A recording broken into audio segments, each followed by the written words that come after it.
দক্ষিণ নাম্বৰ সংৰক্ষিত বনাঞ্চলত উচ্ছেদ অভিযান গেলাজান ৰজাপুখুৰীত চলিল প্ৰশাসনৰ বুলডোজাৰ শতাধিক এস্কেভেটৰেৰে ভাঙি দিয়া হৈছে বেদখলকাৰীৰ ঘৰ গেলাজানত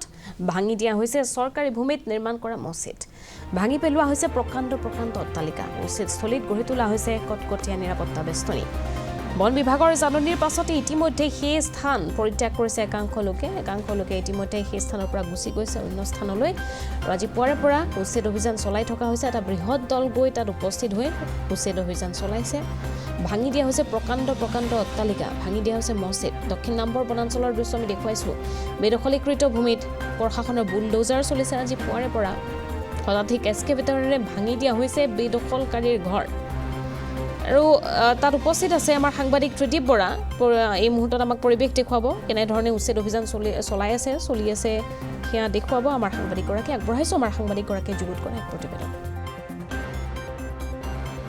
মই বৰ্তমান উপস্থিত আছো দক্ষিণ নম্বৰ সংৰক্ষিত বনাঞ্চলৰ যি গেলাজান অঞ্চল এই গেলাজান অঞ্চলত উপস্থিত আছো আমি ND24 দৰ্শকসকলক দেখাব বিচাৰিছো যে আজিৰ দিনটোত যিহেতু ৰেংমা বনাঞ্চলৰ পিছতে দক্ষিণ নম্বৰ সংৰক্ষিত যি বনাঞ্চল আছে এই বনাঞ্চল বেদখল মুক্তকৰণৰ বাবে ইতিমধ্যে যি চৰকাৰে পদক্ষেপ গ্ৰহণ কৰিছিলে তাৰে আজি প্ৰথমটো দিনত দক্ষিণ নম্বৰ সংৰক্ষিত যি বনাঞ্চল এই বনাঞ্চলৰ গেলাজান আৰু যি ৰজাপুখুৰীত ইতিমধ্যে উচ্ছেদ প্ৰক্ৰিয়া আৰম্ভ হৈছে পুৱা 9:30 বজাৰ পৰা উচ্ছেদ আৰম্ভ হৈছে হাজাৰ আৰক্ষী বনকৰ্মী তথা প্ৰশাসনিক যিসকল বিষয়াসকলৰ নিৰাপত্তা বেষ্টনী কটকটীয়া কৰি এনেধৰণে প্ৰায় 150খনতকৈ অধিক এক্সকেভেটৰ লগাই ইয়াৰ যিসমূহ বেদখলকাৰী যিসমূহ গৃহ আছিলে গৃহসমূহ ইতিমধ্যে ভাঙি দিয়া হৈছে আমি দৃশ্যসমূহ ND24 দৰ্শকসকলক দেখাইছো যে ইয়াত এই অঞ্চলবিলাকতো আচলতে এই যি নগাঁও চামগুৰি বা অন্যান্য যিসমূহ ঠাইৰ পৰা আহি ইয়াতে তেওঁলোকে বসতি স্থাপন কৰি যি বনাঞ্চল আছিলে বনাঞ্চল তেওঁলোকে ধ্বংস কৰিছিলে ধ্বংস কৰাৰ পিছতেই প্ৰকাণ্ড অট্টালিকা সাজিছিলে ইতিমধ্যে সেই অট্টালিকাসমূহ এক্সকেভেটৰ লগাই ভাঙি দিয়া হৈছে গেলাজান অঞ্চলত মছজিদ ভাঙি দিয়া হৈছে যি আচলতে মছজিদ গঢ়ি তুলিছিল মছজিদ ভাঙি দিয়া হৈছে ঘৰসমূহ ভাঙি দিয়া হৈছে যি দোকান যি অনুষ্ঠান প্ৰতিষ্ঠান আছিলে সেই প্ৰতিষ্ঠানসমূহ ইতিমধ্যে অসম চৰকাৰৰ বন বিভাগে ভাঙি দিয়া হৈছে আজি দক্ষিণ নম্বৰ সংৰক্ষিত বনাঞ্চলৰ কেইবাটাও স্থানত ইতিমধ্যে জৰীপ কাৰ্যসূচী চলাই আছে তাৰ সমান্তৰালকৈ এই যি আচলতে গেলাজান আৰু ৰজাপুখুৰী দুটা অঞ্চলতে প্ৰশাসনে ইতিমধ্যে উচ্ছেদ আৰম্ভ কৰিছে আৰু প্ৰকাণ্ড গৃহসমূহ ভাঙি দিয়া হৈছে আৰু এটা কথা ক'ব লাগিব যে ৰেংমা বনাঞ্চলৰ যি 10,000 বিঘা ভূমি ইতিমধ্যে বেদখলমুক্ত কৰা হৈছে 4,000তকৈ অধিক ঘৰ ভাঙি দিয়া হৈছে তাৰ সমান্তৰালভাৱে আজিৰ দিনটোৰ পৰা যি দক্ষিণ নম্বৰ সংৰক্ষিত বনাঞ্চল এই দক্ষিণ নম্বৰ সংৰক্ষিত বনাঞ্চলত ইতিমধ্যে যি প্ৰশাসনৰ এই উচ্ছেদ আৰম্ভ হৈছে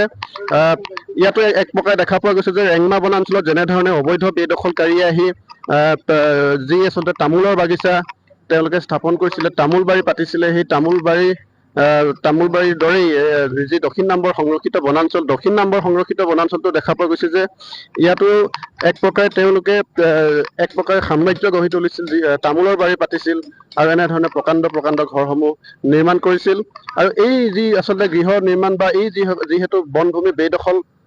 তেওঁলোকে কৰিছিল তাৰ কাৰণে দল সংগঠন বা স্থানীয় ৰাইজে বহু বছৰ ধৰি দাবী জনাই আহিছিল যে এই স্থানত গঢ়ি উঠা এই বেদখলকাৰীসকলক ইয়াৰ পৰা উচ্ছেদ কৰিব লাগে আৰু তাৰ পিছতে অসম চৰকাৰে পদক্ষেপ লৈছিলে ৰেংমা বনাঞ্চলত ইতিমধ্যে যিহেতু প্ৰায় পাঁচটা দিন ধাৰাসাৰভাৱে উচ্ছেদ চলাৰ পিছতে ৰেংমা বনাঞ্চলৰ যি উচ্ছেদ অভিযান এই অভিযান সমাপ্ত পৰিছিলে কালিৰ দিনটোত আৰু আজিৰ দিনটোত দেখা গৈছে যে গেলাজান আৰু যি ৰজাপুখুৰী আছে দক্ষিণ নম্বৰ সংৰক্ষিত বনাঞ্চলত এনেধৰণে উচ্ছেদ প্ৰক্ৰিয়া চলি আছে